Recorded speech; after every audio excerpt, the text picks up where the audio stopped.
É. Opa, interessante. Então, as pessoas começam a se identificar. Eu me encontrei com um ouvinte nosso e disse: eita, terça-feira, eu vou tirar onda com o doutor Belísio.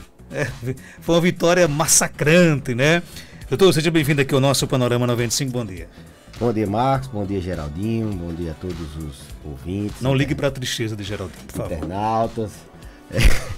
É uma satisfação imensa participar aqui do programa, né? E cada vez mais a gente feliz, né, Geraldinho? Hoje quem vai servir o café vai ser Geraldinho, viu? Mas, então, em homenagem ao chocolate de domingo. Mas vamos ao que interessa, né? Calor nos idosos. Os idosos, tá todo mundo realmente reclamando da alta temperatura, do calor, enfim. Mas o calor nos idosos é mais preocupante? Sem dúvida, Marcos, os idosos eles são mais suscetíveis a desidratar. Eles têm uma quantidade de água no corpo bem menor do que as pessoas adultos jovens, pessoas mais novas. Então eles tendem a sofrer muito mais com a desidratação que o calor propicia. Eles perdem suor, eles perdem água e não repõem na mesma medida que deveria se repor, porque eles têm uma quantidade, eles têm o centro da sede alterado, eles não têm tanta sede, então eles tendem a perder mais e desidratar. E desidratação no idoso é um problema grave, né? Deixa o paciente mais vulnerável a agravar qualquer quadro clínico que ele venha a agudizar, deixa ele bem mais suscetível a que qualquer infecção, qualquer evento novo, ele possa descompensar de maneira mais desfavorável. E a desidratação ela pode causar até sintomas, né? Ela pode desorientar o idoso, pode deixar ele com risco de aparecimento de infecções, como por exemplo a infecção urinária, é uma consequência também do calor, não só a desidratação, mas infecções urinárias, infecções de vias respiratórias. A gente vê as pessoas mais gripadas agora, vê as pessoas com mais infecção urinária, embora no idoso seja mais difícil detectar a infecção urinária, porque ele não faz aqueles sintomas de ardência, de ter que ir no banheiro várias vezes, ele simplesmente desorienta, e quando é um paciente demenciado, esse é que não sabe dizer mesmo quando é que está com infecção urinária. Então a gente tem que estar atento nesse período de estar hidratando. Eu sempre recomendo as pessoas a terem uma garrafinha com água ao lado, medir a quantidade de água que seu pai, sua mãe, seu avô bebe, ingere durante o dia. Se não consegue ingerir tanta água, mais suco, né, para que ele possa passar esse período de risco de desidratação e risco de outras consequências do calor, como eu falei, as infecções.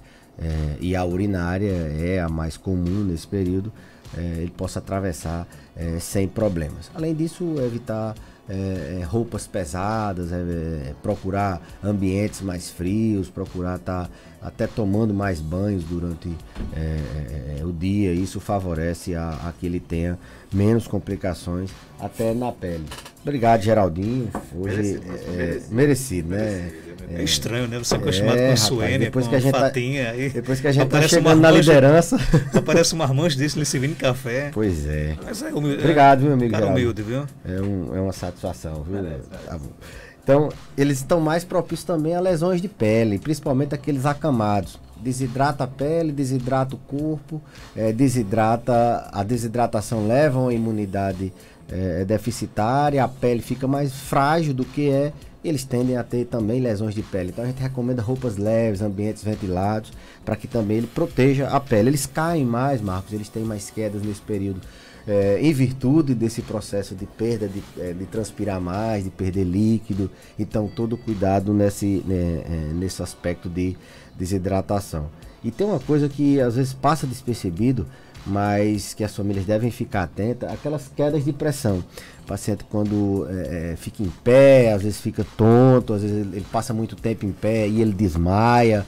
Essas quedas de pressão são mais comuns nesse período do calor, porque eles perdem mais líquido, então o sangue para chegar ao cérebro ele tem uma dificuldade um pouquinho maior, porque ele tem uma quantidade de líquido no corpo menor. Então esse período é o período que os idosos mais desmaiam, que eles têm mais risco de ter tontura quando levantam, que eles comumente chamam de de queda de pressão. Abraçar aqui o nosso ouvinte querido, Vascaíno dos Bons, Dr. Roberto Denista, aqui ouvindo aqui o nosso programa, viu? Mandar um abraço aí para Roberto, né? Grande figura da nossa sociedade. É um secador, mas a gente boa, é um né? vascaíno que a gente tem um carinho especial. Doutor Belísio, então nesse caso a primeira dica é se hidratar. Se você, por exemplo, já costuma ingerir água ou líquido, aumentar essa quantidade, né? Isso simplifica muito as coisas, né? Mas eu acho que o risco das pessoas desidratarem, a gente não consegue só com essas medidas, por inúmeros, fatores diversos, né? Muito complexo isso aí. O cuidador que é mais desatento, o próprio paciente que tem uma demência e não quer ingerir água, ou eles não têm sede, e isso, problemas de ordem do humor, ficam irritados e outros se engasgam. Então são complexas as situações. Então a ideia é que ele a gente faça com que ele ingira mais líquido, mais água. Mas a mensagem, a importância de reconhecer essas complicações também tem assim um patamar, vamos dizer, já que está falando de Flamengo, tem um outro patamar. Você reconhecer um idoso que não está com sintoma urinário, que ele está com infecção urinária, como ele desorientando, a urina está mais escura, ele não está urinando a mesma quantidade de líquido, a mesma quantidade de urina que em outras vezes ele estava urinando. Então você está atento a isso, está atento também a manter ele hidratado, está atento também nas lesões de pele, está atento também se ele está ficando tonto, tendo queda de pressão, está atento se ele vai ter uma infecção também respiratória, uma gripe, uma infecção assim. Então a importância é recomendar que ele faça essa ingestão de líquido. E em casos de suspeita de alteração do comportamento, você pensar sempre, a gente está num período de muito calor, eles são vulneráveis e eles são muito propícios a sofrerem as consequências desse calor. É recorrente a quantidade de pessoas que nesse período sofrem queda porque ficam tontos, tem essa questão da hipotensão ortostática, que fazem infecção urinária. A infecção urinária é a infecção mais comum no paciente idoso. Na mulher idosa, ela tem deficiência hormonal dos estrógenos, elas têm alterações, no caso, na própria vagina, isso favorece. Os idosos eles têm mais limitação para a questão da higienização íntima, né? A questão do pudor, as limitações físicas fazem com que eles tenham uma certa negligência na higiene íntima, e isso favorece a infecção urinária. E a uretra da mulher ela é menor, então ela tende a acumular, aliás, ela tende a ter uma proximidade maior do meio externo com a bexiga. Já o homem, ele tem as questões das doenças da próstata, que retém muita urina na bexiga, e isso predispõe, isso potencializa o risco dele ter infecções urinárias. Quando se associa à idade, que ele tem quantidade de água menor, ele tem menos sede, e o calor que faz eles perder água pela transpiração, isso se torna uma equação que coloca ele em risco de desenvolver alterações no trato urinário, como infecções. Agora, que idosos são mais impactados pelo calor? Qualquer idoso, ou existe realmente aqueles que estão mais propensos a sofrer os impactos? Aquele perfil de idoso, que a gente chama de idosos frágeis, né? São aqueles idosos que têm uma perda de energia, eles têm uma perda na quantidade de alimentação, eles se alimentam menos cada vez mais, eles andam mais devagar cada vez mais, eles têm menos força na mão, eles têm uma quantidade de perda de peso, principalmente massa muscular. São os idosos mais vulneráveis a sofrer com o calor, são aqueles que a gente diz que está no processo de fragilização. Eles estão começando a ter aquela perda em espiral, que eu sempre digo aqui. Começa a se alimentar menos, porque está gastando menos energia, e não gasta energia e se alimenta cada vez menos, e aí começa a ter perda das forças, da energia, ficando andando menos, até ele ficar em cima do cama. Então a intervenção para que ele não acelere esse processo, porque ele de uma vez, de uma hora para outra, não entre nesse processo de fragilização e, consequentemente, imobilidade. A fragilidade é uma etapa praticamente antes dele entrar no assínio de imobilidade, que ele é acamado, todo contraturado, todo rígido, com úlceras, se engasgando, tendo que se alimentar por sonda, é aquele paciente acamado, como a gente diz, ou cadeirante, e outros preferem assim. Então, os mais vulneráveis são esses, aqueles idosos que têm marcha lenta, que vem perdendo peso, não vem se alimentando bem, eles são os frágeis, são os mais vulneráveis ao calor, porque eles já têm um processo metabólico diferenciado, eles consomem muita energia, têm uma imunidade mais baixa, e têm uma quantidade, necessitam muito mais de água. Então esses são os mais vulneráveis. Além desses, os que têm muitas comorbidades, né? Como tudo que o flamenguista, Padre Alcivan chegando aí. A coisa hoje aqui tá rubro-negra, viu? Só Geraldinho estamos que tá... aqui em maioria absoluta, né? Então, essa questão dos frágeis são os mais vulneráveis, mas também tem aqueles com muitas comorbidades. Com várias doenças em número, 1, 2, 3, 4, 5, 6, 7, 10 doenças, esses também são mais vulneráveis, e tem aquelas doenças que preocupam mais, aquelas que, mesmo sendo só ela, mas deixa ele mais vulnerável, por exemplo, o diabetes. O diabetes é uma doença que deixa o idoso muito mais propício a fazer infecção urinária, é uma doença imunossupressora, é uma doença que altera a nossa imunidade, é uma doença que favorece proliferação de bactéria na urina, é uma doença que quando faz alguma complicação, você está hidratado ou não, faz muita diferença. Então o idoso diabético que desidrata, ele tem um risco muito maior de fazer um desfecho negativo do que aquele idoso que está hidratado, é diabético, mas está hidratado. Então tem algumas doenças que, mesmo sendo só elas, o risco é muito grande. Diabetes é uma delas. Hipertensão também pelo risco cardiovascular, mas também porque os idosos que são hipertensos, eles muitas vezes usam uma medicação diurética, e isso naturalmente vai fazendo com que eles tenham uma quantidade de líquido menor no organismo. Isso, por um lado, é benéfico, porque eles mantêm a pressão arterial normal por essa perda de líquido, mas por outro lado colocam eles mais em risco de desidratar, de ter essas quedas de pressão, hipotensão ortostáticas. Então tem algumas doenças que isoladamente elas trazem mais risco aos pacientes idosos, mas o conjunto de 2, 3, 4 doenças, aquele idoso multimórbido que a gente diz, e aquele idoso muito idoso, mesmo tendo poucas doenças, aquele de 90, de 80, 90 anos, eles são mais vulneráveis às consequências do calor. Então, redobra as atenções nesse perfil de idoso, com muitas doenças, diabético, hipertenso, aqueles que têm Alzheimer, que têm demência, eles não conseguem manifestar, eles não conseguem dizer o que realmente eles estão sentindo, se eles estão com sede, se eles estão com calor, se eles estão tendo uma dor, eles simplesmente se agitam, eles simplesmente ficam sonolentos. Então essas alterações nos pacientes demenciados têm que ser bem percebidas pelos cuidadores. Esse é o perfil de pessoas que podem... Os renais crônicos, Marcos,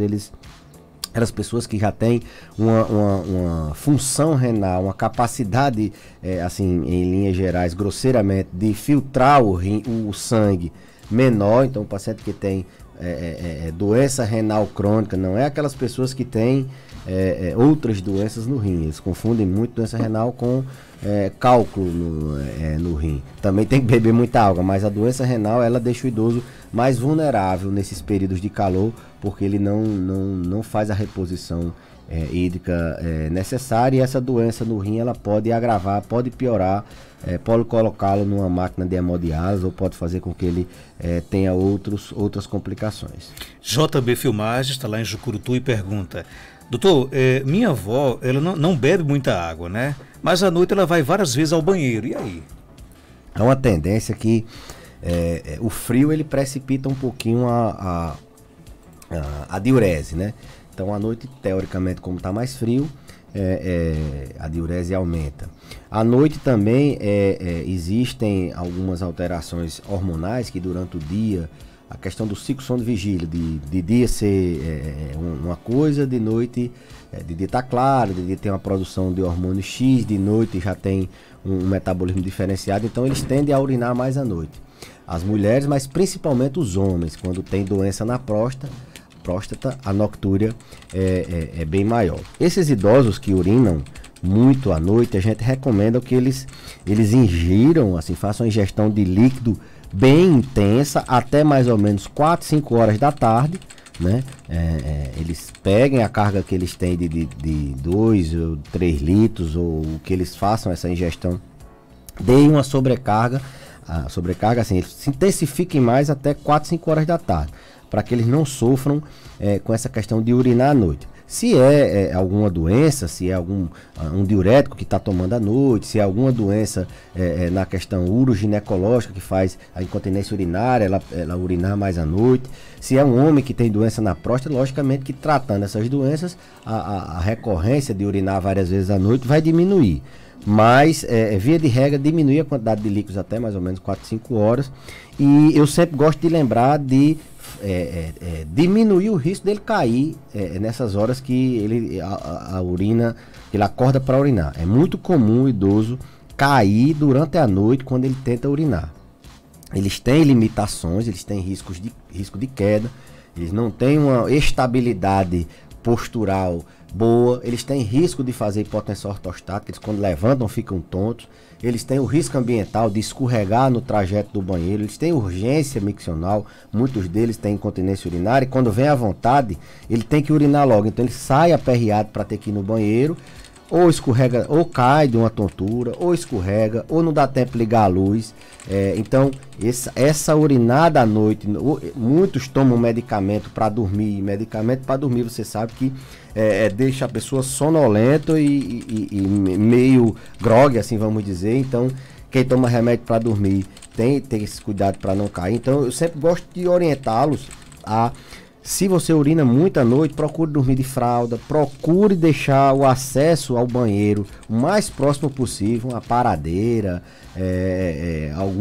coloque ali o banheiro, alguma coisa, um mictório ali ao seu lado, para diminuir esse risco de cair, porque eles sofrem muita queda quando vão ao banheiro à noite. E tratar o que está acontecendo, que ele está urinando 4, 5, 6 vezes só à noite, e de dia urina pouco. Não é uma alteração comum do envelhecimento. Doutor Belísio, quando o idoso tem Alzheimer, se treme muito e se as pernas ficam fracas, é normal? Não, a doença de Alzheimer ela não cursa assim, com tremor, não é um sintoma da doença, não. Mas o envelhecimento ele facilita tremor. À medida que a gente envelhece, a gente tem um aumento na incidência de tremores essenciais, que são tremores bilateralmente, que acontecem bilateral, dos dois lados. É um tremor diferente do Parkinson. Eu já falei em outras oportunidades, a gente treme quando está mais ansioso, mais fazendo algum movimento. Esse é o tremor essencial. E o Parkinson é aquele tremor que a gente está parado e tremendo, né? Quando ele vai fazer alguma coisa, ele para de tremer. E o Parkinson geralmente é um tremor unilateral. A doença de Alzheimer ela não tem assim, uma associação com tremor.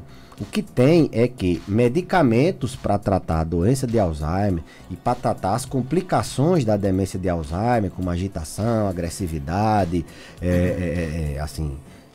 alucinações, sintomas psicóticos, neuropsiquiátricos, esses medicamentos eles podem causar um certo tremor. Então, é uma complicação do tratamento da doença, não é só a doença. Ela falou de tremor e... pernas fracas. E as pernas fracas. Bom, perna fraca é um capítulo à parte. Isso pode ser simplesmente pelo desuso. Usa menos, a perna vai perdendo massa muscular, e quanto se chama de síndrome do desuso, né? Vai perdendo massa, vai ficando sem força. Tem que ver o que é fraqueza, né? Se é a falta de força, se é uma sensação de peso nas pernas, se essa fraqueza é um desconforto que não é do tipo fadiga, teria que se melhorar a questão do que significa fraqueza nas pernas. Isso tem um sentido bem amplo, a gente teria que especificar melhor. Mas a pergunta da questão do tremor na doença de Alzheimer acontece mais pelas complicações dos tratamentos. A própria doença não causa tremor, não. Ouvinte pergunta se é mito ou verdade que a melancia e a manga e o abacaxi podem ser usados em quem tem infecção urinária. Mas para tratar? Ou talvez para ajudar, não identificou se podemos ingerir essas frutas. Quem tem, por exemplo, infecção urinária, pode ingerir tranquilamente melancia, manga, abacaxi? Existe um certo mito, até agora a literatura, a ciência não conseguiu comprovar de alguns alimentos aqui na nossa região que eles podem causar problemas em qualquer enfermidade, né? A manga é uma dessas frutas que a manga piora tudo. Ela sempre tem culpa de diabetes, ela sempre tem culpa de infecção intestinal, ela sempre causa problemas. Mas a gente não tem nenhuma restrição assim, para a manga, em nenhum cenário desses, pelo menos que a ciência até agora provou. O abacaxi ele tem o ananás, né, que é a substância que tem nele, um poder assim anti-inflamatório, mas que da fruta mesmo a gente não consegue assim dizer que aquela quantidade é capaz de tratar alguma coisa. O que a gente tem é que o abacaxi ele facilita um pouco a digestão. Isso pacientes que têm dificuldade de digestão pode utilizar. Então, assim, via de regra não resolve. O que resolve na infecção urinária é reconhecer, que as pessoas atentem a isso. Quando está reconhecido, está mais fácil, porque o tratamento é mais fácil. Prevenir, ingerir bastante água e outros líquidos, suco também, colocar na rotina, de tantas e tantas horas, dar o líquido, colocar uma garrafinha ali para tentar secar ela várias vezes ao dia. O reconhecimento é o mais importante. O tratamento é com um medicamento, com antibiótico que 2, 3 dias, às vezes só em dose única, resolve. O reconhecimento é o mais importante e a prevenção também. Então não fiquem perdendo tempo buscando assim soluções para no idoso que está assim, ou dorminhoco demais ou agitado demais, que não sabe dizer que está com a urina doendo, a quantidade de urina diminuiu, está mais concentrada a urina e ele bebe pouca água. Procure auxílio, porque as consequências são bem complicadas. O advogado das multidões, Ariolan Fernandes, pergunta, doutor Belísio, se você acha que esse time do Dome é melhor do que o de Jesus. Bom, eu acho que o de Jesus a gente jamais vai conseguir chegar lá. O time de Jesus jogava muito bonito, jogava muito para frente. Mas os jogadores do time do Dome, esses sim são os mesmos de Jesus e eles fazem a diferença. Qualquer treineiro ali que minimamente não desorganiza o time, eu não tenho muita fé no treinador não, mas os jogadores eles estando bem fisicamente, estando bem tecnicamente, eles fazem e minimamente ali você organizando. Então, respondendo também essa pergunta do futebol aí. O agente penitenciário Damião pergunta se você acha que o Flamengo já está em outro patamar. Já, eu acho que ontem o Atlético perdeu a oportunidade de manter ainda ali. A gente sabe que o Atlético Mineiro só tem o brasileiro, mas o Atlético Mineiro ele também tem dificuldades financeiras, né? Tem um treinador muito insatisfeito, ele reclama de tudo, isso o elenco não gosta. Tem uma defesa muito ruim, faz linha de impedimento, eles atacam muito, mas não sabem levar o contra-ataque. E eles não vão ter fôlego financeiro para aguentar o Campeonato Brasileiro todo, não. Eles não aguentam pressa, não. O Bahia ontem mostrou isso. Para fechar, o advogado... Então eu acho que já está num outro patamar, em virtude não só do Flamengo, mas porque os outros times estão muito ruins. Para fechar, o advogado... esportivo. Não, para fechar agora, claro, sim, né? Sim. Não, a gente tem ouvintes que são Para fechar, o advogado Zé Geraldo quer saber o que fazer para o Botafogo não levar uma goleada como sofreu o Corinthians domingo. Rapaz, Zé Geraldo, é difícil, viu? Se o Flamengo estiver bem, eu acho que... dois... Porque é difícil. É porque não tem resposta. Como é que você vai segurar um Everton Ribeiro jogando daquele jeito? Como é que você vai segurar Pedro metendo então gol todo o jogo? Não tem rezar. Não tem receita. Pedir a benção do padre Alcivan. Se for pedir a benção do padre Alcivan, botafoguense. Rezar, botar os 11 ali atrás, fechar a casinha e torcer para não acontecer. Não tem solução, não. Doutor, obrigado pela sua participação. Viu? Eu que agradeço, Marcos, e até a próxima semana, se Deus quiser, com as bênçãos de Santana. Os caras mandam pergunta pra cá, acha que a gente não faz, né? E aí eles acham que a gente não faz, né? Aí pronto, aí Geraldinho tá com esse